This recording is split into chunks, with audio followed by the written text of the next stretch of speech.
शनिदेवांचं मीन राशीतून होणारं भ्रमण म्हणजे गुरुच्या राशीतून होणारं शनिदेवांचं हे भ्रमण कर्क राशीच्या व्यक्तींसाठी अतिशय पूरक असं ठरणार आहे. कर्क राशीच्या आवडीचा असणारा विषय म्हणजे अध्यात्म आणि अध्यात्मामध्ये गुरु भेट होणं, तत्वज्ञान विषयक अभ्यास करणं, अशा गोष्टी या लोकांना अनुभवास येतील. एकंदरीत काय तर आध्यात्मिक क्षेत्रामध्ये कर्क राशीच्या व्यक्तींसाठी अतिशय अनुभव देणारा असा हा कालखंड ठरेल. कर्क राशीचे जे काही विद्यार्थी आहेत, उच्च शिक्षण घेत आहेत किंवा काहींना PhD पूर्ण करायची आहे किंवा त्या संदर्भातले उच्च अभ्यासक्रम जे आहेत ते पूर्ण करायचे आहेत, ज्यांचे काही कारणाने थांबलेत, ते या कालखंडामध्ये निश्चितपणे त्यांनी जर प्रयत्न केला तर हा अतिशय शुभ कालावधी आणि या कालखंडामध्ये उच्च शिक्षण पूर्ण होणे असा पूर्णपणे योग कर्क राशींच्या भाग्यस्थानातून जाणारा शनी हा त्यांना सातत्याने प्रयत्न आणि चिकाटीने पूर्ण करून घेईल. कर्क राशींच्या व्यक्ती हा तशा मनानं अतिशय हळव्या आणि भावनिक असतात. त्यामुळं त्यांच्या मागे काही कारणांनी कायदेशीर गोष्टी या कालखंडामध्ये मागे लागण्याची शक्यता आहे. त्यामुळं प्रत्येक गोष्ट त्यांना कायद्याच्या पातळीवर बघून आणि ताहून सुलाखून घ्यावी लागणार आहे. काही व्यक्तींना घरातील किंवा कुटुंबापासून लांब राहणं किंवा काही विरह सहन करणं अशा गोष्टी घडण्याची शक्यता आहे. त्याचप्रमाणे ज्यांच्या पत्रिकेमध्ये काही मांद्यादित्य किंवा शनी आणि रवी 2 ग्रह एकत्र आलेत, अशा व्यक्तींच्या पत्रिकेमध्ये विशेष वडील आणि मुलगा यांच्यामध्ये वादविवादाचं प्रमाण दिसेल किंवा वडिलांना विरोध करण्याचं प्रमाण या कालखंडामध्ये बऱ्याच प्रमाणामध्ये कर्क राशीला अनुभवास येईल. त्याच्यामुळे विनाकारण गैरसमज निर्माण होतील आणि तुमच्याबद्दल वादविवादाचे प्रसंगही घरगुती पातळीवर निर्माण होतील. ज्या कर्क राशीच्या व्यक्तींना BP किंवा हृदयासंदर्भात काही त्रास असेल तर कर्क राशीच्या व्यक्तींनी या कालखंडामध्ये विशेष काळजी घेण्याची आवश्यकता आहे. तुम्ही करत असलेला अभ्यास, तुम्ही करत असलेलं अध्यात्म, तुम्ही करत असलेलं धार्मिक कार्य, तुम्ही करत असलेले सामाजिक कार्य याच्यामुळे तुम्हाला काही प्रमाणामध्ये हितशत्रू निर्माण होण्याची शक्यता या कालखंडामध्ये जास्त राहील. कर्क राशीच्या बऱ्याच लोकांना बऱ्याच जे काही नोकरी व्यवसाय करतायत अशा लोकांना काही लाचखोरी किंवा तत्संबंधित जी काही समस्या आहेत अशा एकाच दुसऱ्या समस्येला त्यांना या कालखंडामध्ये सामोरं जावं लागेल. कर्क राशींच्या व्यक्तींसाठी अनारोग्य असा खूप मोठा अनारोग्याचा सामना त्यांना या कालखंडामध्ये करावा लागणार आहे. कारण अष्टम स्थानातून होणारं राहूचं भ्रमण ह्या कालखंडामध्ये सुरू राहणार आहे. त्यामुळं हा अनारोग्याचा सामना या लोकांना करावा लागेल. ज्यांची लग्न झालेली आहेत अशा व्यक्तींसाठी स्त्री वियोगाचा सामना करावा लागेल. काही कारणानिमित्त शिक्षणासाठी बाहेर जाणं, नोकरीसाठी बाहेर जाणं किंवा इतर आरोग्याच्या समस्येसाठी एकमेकापासून लांब राहणं असा अनुभव कर्क राशींच्या व्यक्तींना 2-2.5 वर्षाचा जो कालखंड आहे या कालखंडामध्ये येण्याची शक्यता जास्त आहे. नवदाम्पत्य आहेत, ज्यांना संततीसाठी विचार करावायचा आहे अशा व्यक्तींसाठी संततीसाठी कोणतंही पूरक वातावरण असणार नाही आणि त्याच्यामध्ये त्यांना अशुभ फळं अनुभवले येतील किंवा ज्यांना संतती आहे त्या व्यक्तींना सुद्धा संततीच्या बाबतीमध्ये फार समाधानकारक फळं या कालखंडामध्ये मिळणार नाहीत. त्यांच्या शिक्षणामध्ये म्हणजे संततीच्या शिक्षणामध्ये, आरोग्यामध्ये वेगवेगळ्या समस्या तुम्हाला झालेल्या दिसतील आणि त्या समस्येचा सामना कर्क राशीच्या व्यक्तींना करावा लागेल. कर्क राशींच्या व्यक्तीच्या मूळ पत्रिकेमधील शनी जर उत्तम असेल तर काही लोकांना स्थावर इस्टेटीचा लाभ या कालखंडामध्ये जाणवेल. त्यांची एखादी मोठी प्रॉपर्टी होणे असे योग या कालखंडामध्ये आपल्याला दिसून येतील आणि तुम्ही जी प्रॉपर्टी या कालखंडामध्ये घेताय त्याचा पुढे तुम्हाला फायदाही झालेला दिसून येईल. बरेच दिवस लांबणीवर पडलेलं काम, ते काम या कालखंडामध्ये तुम्ही धाडसाने पूर्ण कराल आणि त्याच्यामध्ये यश मिळेल. कामाचं स्वरूप सरकारी काम असेल किंवा तुमचं काही घरगुती पातळीवरचं जरी काम असेल आणि खूप दिवस ते मागे पडले तर या कालखंडामध्ये ते काम तुम्ही योग्य पद्धतीनं पूर्ण कराल. 7.5ची तीव्रता कमी होण्यासाठी काही प्रमाणामध्ये कर्क राशीच्या व्यक्तींनी थोडंसं भावनाविवश न होता योग्य बुद्धीने निर्णय घ्यावा. सुंदरकांड, शनी स्तोत्र याचं पठण करावं. त्यामुळे 7.5ची तीव्रता आहे ती कमी होण्यासाठी त्यांना निश्चितपणे मदत होईल. शुभम भवतु. यानंतर आपण पुढची राशी बघणार आहोत ती म्हणजे सिंह राशी आणि सिंह राशीसाठी आता लहान पनोती किंवा छोटी 7.5 सुरू होणार आहे. त्यांच्यासाठी 8वा शनी हा थोडासा आरोग्याच्या दृष्टीने हानिकारक गोष्टी यांच्यामध्ये निर्माण करणार आहे आणि त्याचा आरोग्याच्या ज्या समस्या आहेत त्यांना ह्या 2-2.5 वर्षामध्ये वारंवार सामोरं जावं लागण्याची शक्यता जास्त राहील.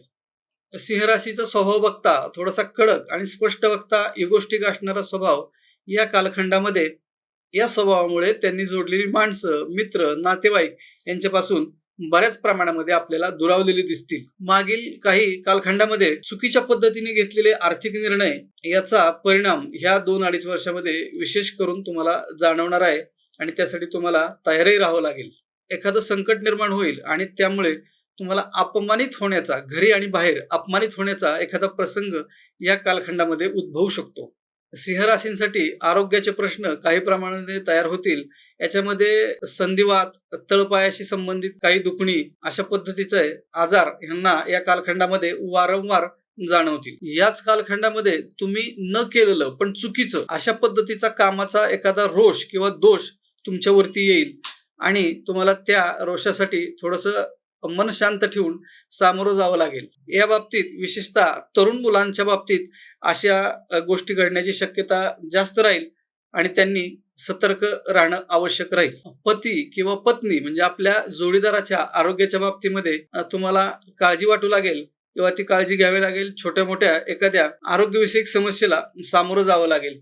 त्याचप्रमाणे याच कालखंडामध्ये कोणताही अनैतिक अशा पद्धतीचं कोणतंही काम तुम्ही करू नका, अन्यथा कायदेशीर कारवाई या कालखंडामध्ये एखादी घडू शकते. अशा पद्धतीनं जरी शनी महाराजांचा 8वा शनी थोडासा त्रासदायक असला तरी सुद्धा याच कालखंडामध्ये तुम्हाला 11वा गुरु हा बऱ्याच समस्या तुमच्या कमी करेल आणि त्याच्यामध्ये तुम्हाला एखादा अनुग्रह मिळणे किंवा सद्गुरूचं मार्गदर्शन मिळणे, एखादा ग्रंथ वाचन करणे अशा पद्धतीनं आध्यात्मिक काही गोष्टींमधून मन शांत राहणं आणि नवीन आशावाद निर्माण होणं ह्या गोष्टी 11वा गुरु तुम्हाला करून देईल. त्यामुळे शनी महाराजांचे जो 8वा शनीचा त्रास आहे त्या मानानं त्याची तीव्रता इथं कमी करण्यासाठी तुम्हाला या माध्यमातून मदत होईल. सिंह राशीचे जे विवाह इच्छुक आहेत त्यांच्यासाठी विवाह जमण्यासाठी मात्र अतिशय शुभ कालावधी आहे आणि या कालखंडाचा फायदा त्यांनी निश्चित करून घ्यावा.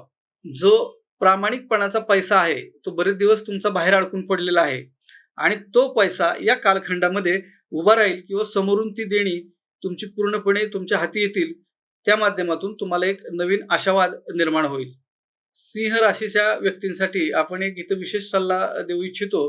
तो म्हणजे सिंह राशीचा स्वभावाचा विचार केला तर अतिशय मानी, स्वाभिमानी, अतिशय कडक अशा पद्धतीचा यांचा स्वभाव असतो आणि यांच्यासाठी एकच सल्ला राहील तो म्हणजे मोडेन पण वाकणार नाही. हा स्वभाव थोडासा कमी करून त्याच्यामध्ये जर काही लवचिकता ठेवली तर तुमचे बरेचसे प्रश्न कमी होतील. याचा अनुभव तुम्हाला या कालखंडामध्ये निश्चित पद्धतीनं येईल. शुभम भवतु. 29 मार्च रोजी होणारा शनी बदल हा कन्या राशीवरती काय परिणाम होणार आहे त्याचा विचार केला तर मुख्यत्वे करून या ठिकाणी जे विवाहासाठी इच्छुक आहेत त्यांच्यासाठी थोडंसं त्यांना थांबावं लागणार आहे. कारण त्यांच्या विवाहस्थानातून म्हणजे 7व्या स्थानामधून शनीचं भ्रमण होणार आहे आणि 7वं स्थान हे विवाहाचं स्थान समजतो.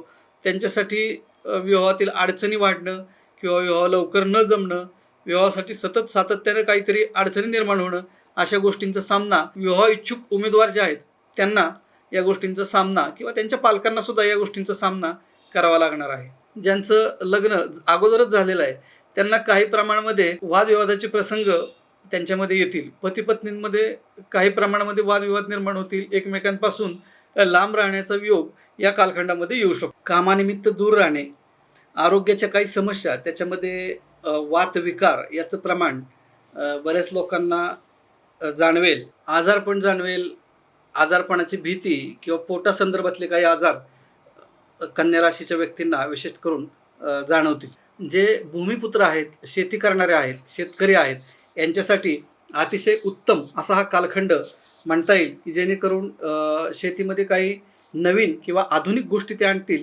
आणि शेती व्यवसाय जो काही आहे तो आर्थिकदृष्ट्या फायदेशीर करून दाखवतील. पण काही प्रमाणामध्ये याच कालखंडामध्ये थोडंसं चोरांची भीती किंवा चोरांपासून सावध राहणं, आर्थिक नुकसान या गोष्टींचा जो अनुभव आहे तो या कन्या राशीच्या व्यक्तींना या कालखंडामध्ये वारंवार येईल. कन्या राशीचे जे कोणी इंजिनियर आहेत, IT क्षेत्रामध्ये काम करतायत, इलेक्ट्रॉनिक्स अशा क्षेत्रामध्ये काम करतायत किंवा नोकरी करू इच्छित आहेत या लोकांना मात्र आता सध्या सुगीचे दिवस येतील. त्यांना नवीन नोकरी मिळेल, आहे तिथं प्रमोशन मिळेल असा अनुभव ह्या कन्या राशीच्या व्यक्तींसाठी येईल. कन्या राशींच्या व्यक्तींसाठी या कालखंडामध्ये विशेष करून तळपाय या संदर्भात जे काही समस्या असतील किंवा टाच दुखणे, तळपायाच्या संदर्भातले प्रॉब्लेम याची या कालखंडामध्ये या लोकांनी विशेष काळजी घेणं गरजेचं आहे. किंवा तळपायाशी संबंधित असणारे विकार या कालखंडामध्ये कन्या राशीच्या व्यक्तींचे बळावतील. कन्या राशीच्या व्यक्तींसाठी नोकरी, व्यवसाय याच्यामध्ये पदोन्नती, बढती, इन्क्रिमेंट याचा अनुभव या लोकांना येईल आणि त्या कालखंडामध्ये पगारवाढ, त्या ठिकाणी कामाच्या ठिकाणी असणारा मान-सन्मान या गोष्टी कन्या राशीच्या व्यक्तींसाठी या 2-2.5 वर्षाच्या कालखंडामध्ये विशेष करून त्यांना अनुभवाला येतील. वरिष्ठांकडून खूप मोठं कौतुक होईल. तुमच्या कामाची किंवा तुमच्या कार्याची दखल या कालखंडामध्ये घेतली जाईल. विशेष करून जे नोकरीसाठी प्रयत्न करत आहेत त्यांना एखादी कायम स्वरूपाची नोकरी मिळणं किंवा कायम स्वरूपाचा उत्पन्नाचा मार्ग तयार होणं, अशा पद्धतीचा हा शुभ कालावधी कन्या राशीच्या व्यक्तींसाठी आहे आणि त्याचा त्यांनी जरूर फायदा घ्यावा. फक्त त्यांच्यासाठी सल्ला आपण एकच देऊ इच्छितो. तो सल्ला असा आहे की या कालखंडामध्ये द्विधा मनस्थिती सोडून योग्य किंवा शुभ अनुकूल आलेल्या संधीचा त्यांनी योग्य फायदा करावा. या कालखंडामध्ये कन्या राशीच्या व्यक्तींनी व्यंकटेश स्तोत्र, विष्णू सहस्त्रनाम किंवा त्यांच्या कुलदेवीची जर उपासना केली तर कन्या राशीच्या व्यक्तींना याच्यामध्ये निश्चित फायदा किंवा एक सुखद अनुभव येऊ शकतो. शुभम भवतु.